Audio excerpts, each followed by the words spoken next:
Southgate's men have landed in Doha and they'll train for the first time today. Danny, I said it in the introduction, but after performing above expectations in 2018, and you were there at last summer's Euros as well, heightened expectation, is that going to change the dynamic for England heading out there today? I don't think so.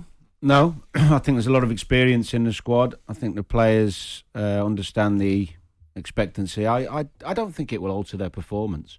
I'm more concerned about the way we set up, to be honest, and how pragmatic we are or how positive we are. We'll have to wait and see. But no, I think the players generally are in a good place. A lot of them have got international experience. A lot of them play for big clubs who play regular, huge games, Champions League, title deciders, those type of... Yeah, they're as experienced as you'd want them to be. There's a couple of younger ones who haven't had as much, but generally, most of them have played big tournaments before. But we do know from previous experience, heightened expectation on England has seen them fold. Well, that's an assumption, not a fact, because there's lots of reasons why teams don't win tournaments or don't perform to their level, and it's not. I don't think you can just put it singularly on the expectation from back home. I think it's more complicated than that. I think there's tactical elements. There's all those different things come into play. But no, I don't see the expectancy of the supporters altering how we do. Simon, I think people want to see positivity anyway, whichever way that is reflected as they go into this tournament. And certainly when we spoke to him a few weeks ago, Kieran Trippier, Newcastle in England, said, we're going to win it. Well, we got to a semi-final, we got to a final, we took the step and the next step. So our thought process and our mentality has to be to win. That's a given. We have to go into the tournament to have the mindset to win it. We've got a great team, a quality manager, so that should be the mindset and the process to any tournament. I mean, Simon, they shouldn't be afraid to say that. He wasn't, and he said it. No, they shouldn't be afraid to say it. They should also be a little bit balanced in their view, because there is an expectation, and there is often it's created by sections of the media that build up the expectation, and it's not because that's the conduit. That's the vehicle that people can read and see on a daily basis. I'm not blaming them for it. I'm simply saying it's a matter of fact. Now, there can't be a greater level of expectation than almost playing a home nation's European Championship. So with that in mind, if they can manage their way through to a final in that situation, they should be able to absorb the scenarios that they get in Qatar. The only difference here is that we're playing in climates that are quite different, and we don't do that very well. No. So it's better suited to the South American teams. We are likely to get a more difficult draw than we've had in the last two tournaments, and we cannot underplay the value of the draws that we've had. You only beat the teams that are in front of you, I get that, but we've often beaten teams that we should beat, and then when we come up against teams that maybe it's 50-50 or slightly on their side, we don't seem to get an outcome in the Croatian semi-final or other games that we can talk about, the Italians when we were in front. So with those two things in mind, my expectation is that England do well. Now, what do well looks like will be coming out of the group unscathed, whether that's with 2 wins and a draw or whatever it is. I expect us to come out of that group undefeated, with no disrespect to the Wales, not downplaying anybody in that group, the Iranians or the USA. And then it becomes about who we draw and how deep into the tournament we can go, depends who we get.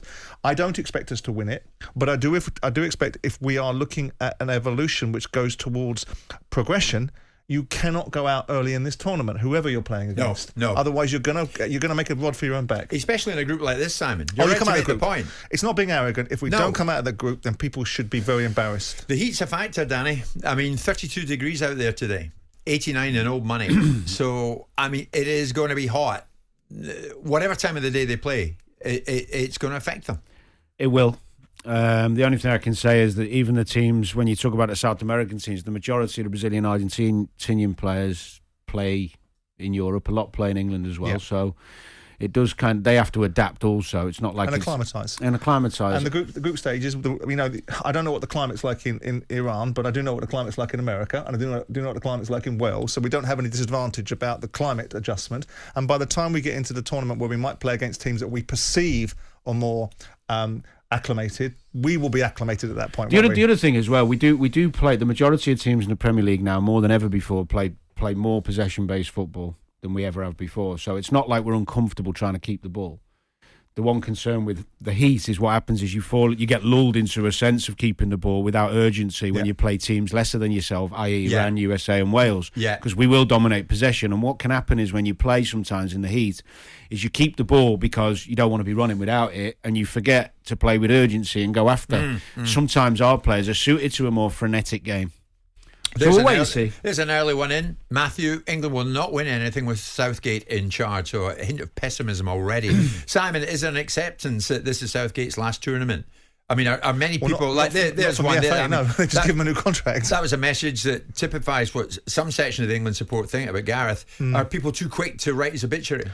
Well, I'm not a Southgate fan in terms of as a football manager. I'm a Southgate fan in terms of the way he's handled the media for the bulk of his time, and the way he's brought it into a situation where the players are happy to play for England. They built a sort of culture and a mentality which is almost club-like.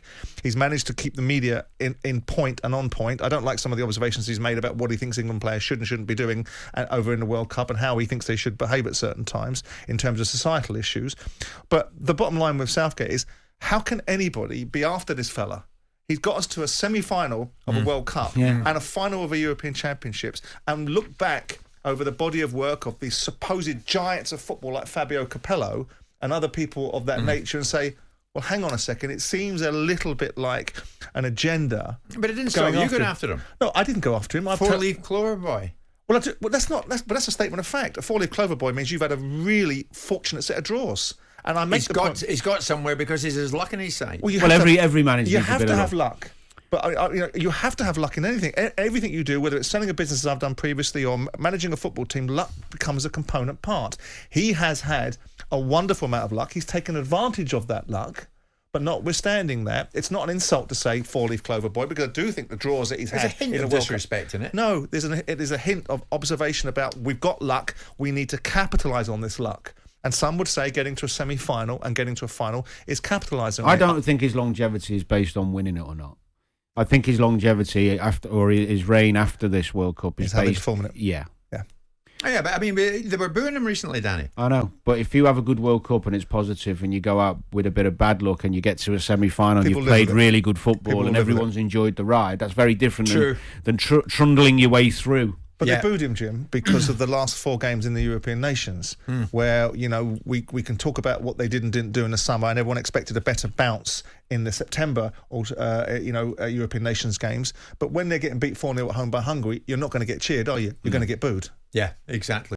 Jim White and Simon Jordan, Monday to Thursday morning, 10 till 1. On AM, on DAB, via the talkSPORT app and on your smart speaker. talkSPORT.